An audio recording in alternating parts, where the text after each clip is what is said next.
en premier que l'UPADES est un bien commun qui n'appartient à personne. Ce n'est pas une maison construite avec son argent, c'est un parti politique. On y adhère. On n'est pas engagé comme dans une compagnie, on y adhère avec des convictions.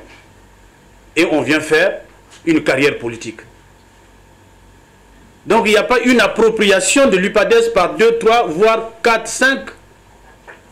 Fussent-ils les premiers qui ont commencé cette œuvre, c'est normal. C'est une affaire de génération, un parti politique. L'affaire des Sabras, ça ne joue plus aujourd'hui.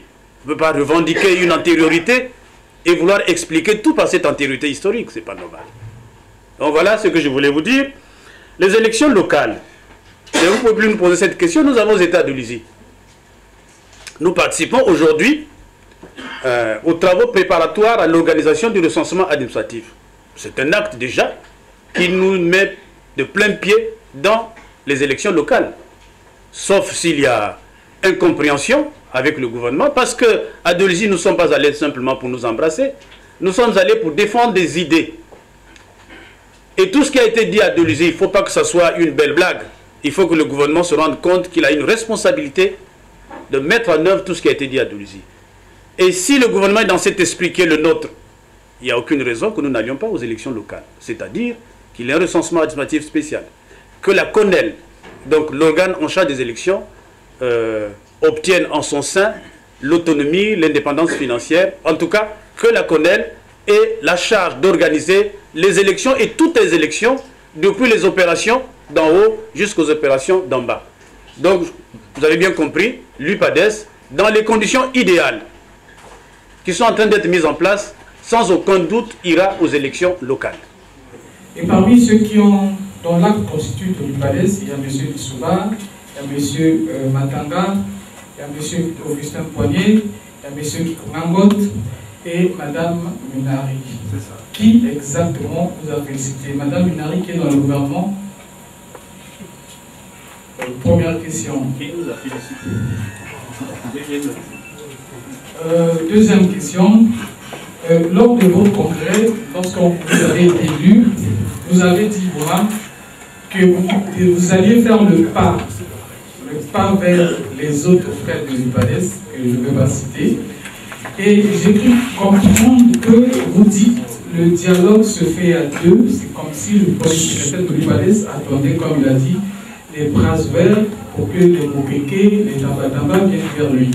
Alors qu'au congrès, devant votre micro, vous avez dit que vous devez faire le pas. Où en êtes-vous avec ce pas? Et dernière question, lors de votre congrès aussi, il y a eu un message de Mme Lissouba. Un message de Mme Lissouba. Et pas de celui qui a réconcilié le 1er septembre 2010 et les tendances de l'UPADES. N'est-ce pas?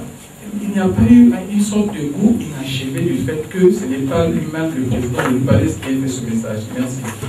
La première fois d'ailleurs que les deux tendances se retrouvaient, c'était pathétique pour ceux qui étaient dans la salle. Mais c'était d'autant plus émouvant que nous avions reçu la visite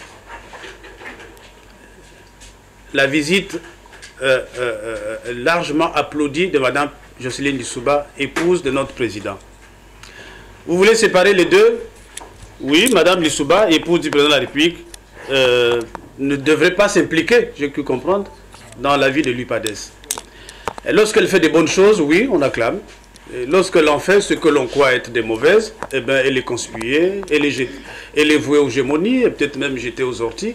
Madame Jocelyne Lissouba, de son nom, c'est l'épouse du chef de l'État, qui dort avec son mari, qui est notre président, qui peut nous traduire le rêve, la pensée profonde de Pascal Lissouba, qui dans les conditions actuelles n'a pu s'exprimer lui-même, mais qui peut douter que ce que Jocelyne Lissouba est venu dire est inspiré de son mari?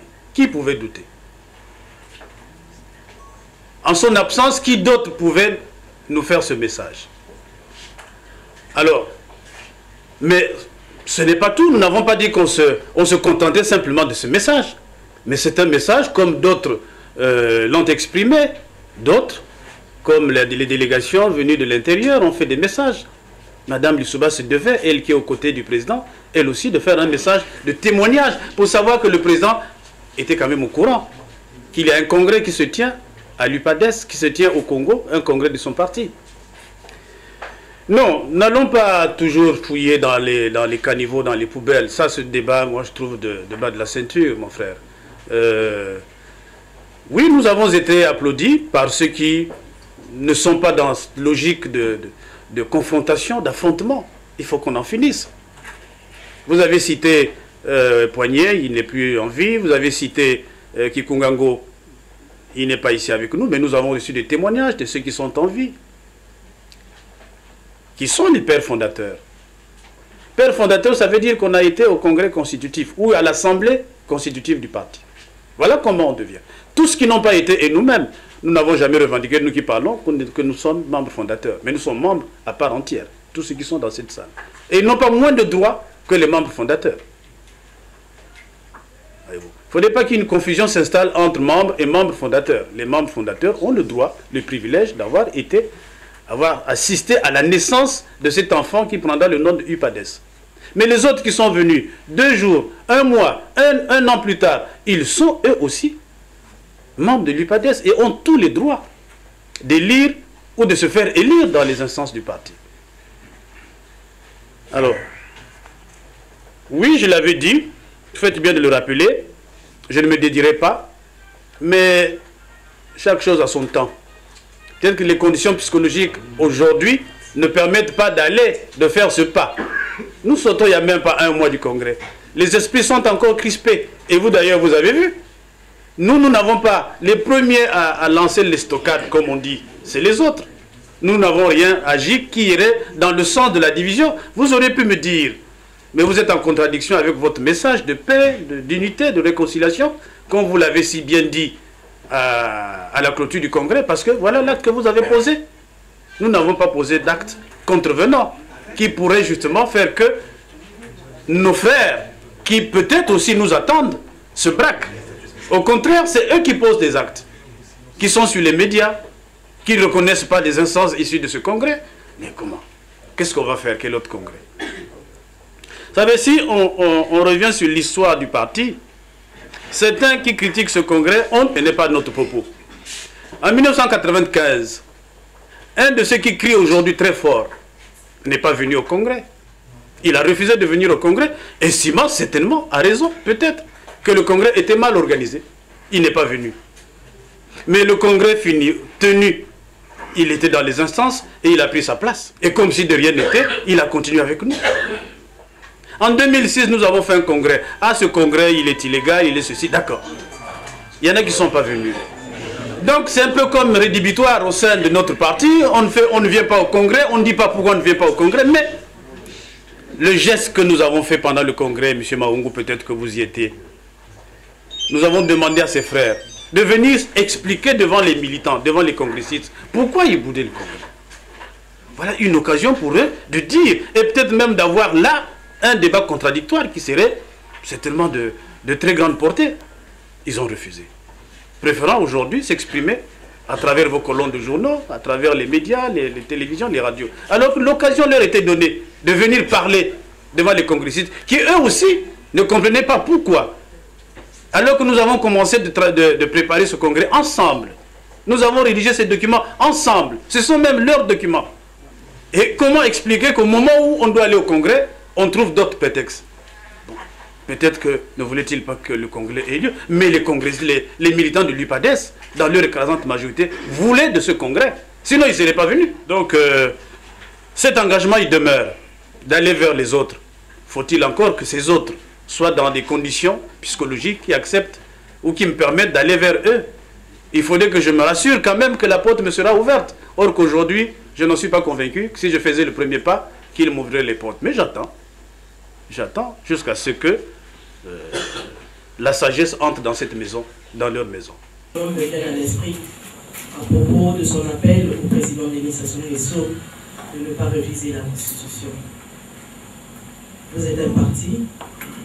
Alors si par aventure il arrivait que, poussé par les envies, parce qu'on n'est pas toujours souvent maître de soi, les gens autour du chef font parfois pousser à l'extrême et qu'il est arrivé qu'il revisait la Constitution, quelle serait la position de l'Ubanaise?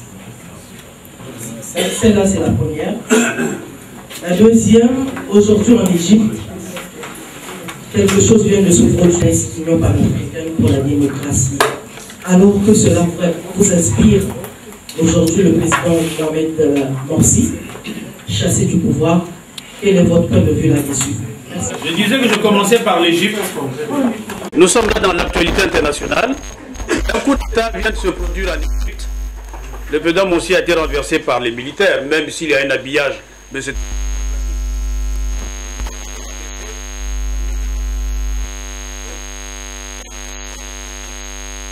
Nous ne soutiendrons jamais un coup d'État. Il reste un coup d'État. Qu'il y ait à la fameuse place Tahrir.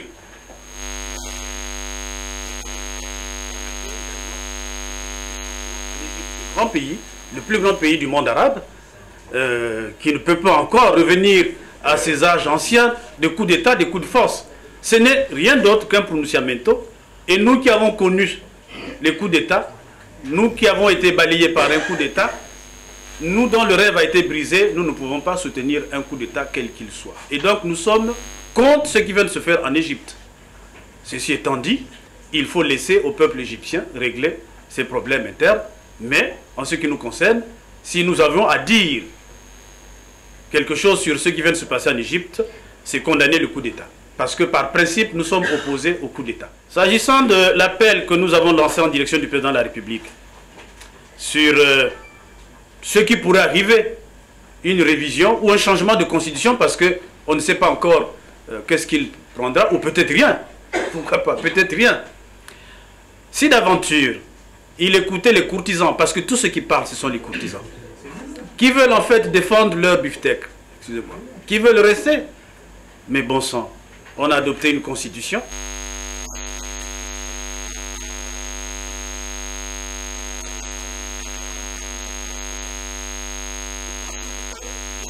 La leçon d'être ceux qui appliqueraient, mais scrupuleusement de 92.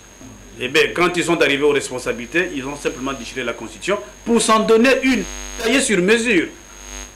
Mais peut-être qu'il y a une disposition qu'ils regrettent aujourd'hui parce qu'ils sont donnés comme... 56.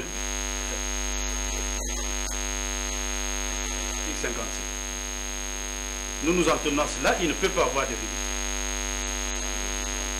Respectueusement au président de la République, qui devait entendre la voix de la raison. 30 ans à la tête de ce pays, peut-être même plus. Il a déjà tout donné.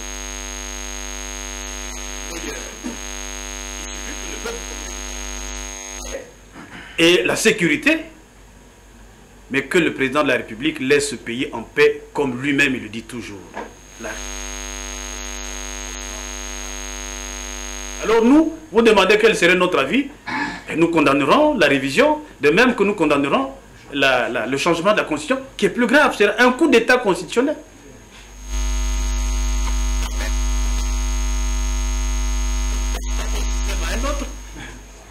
Pour expliquer le changement de la Constitution, donc de la République.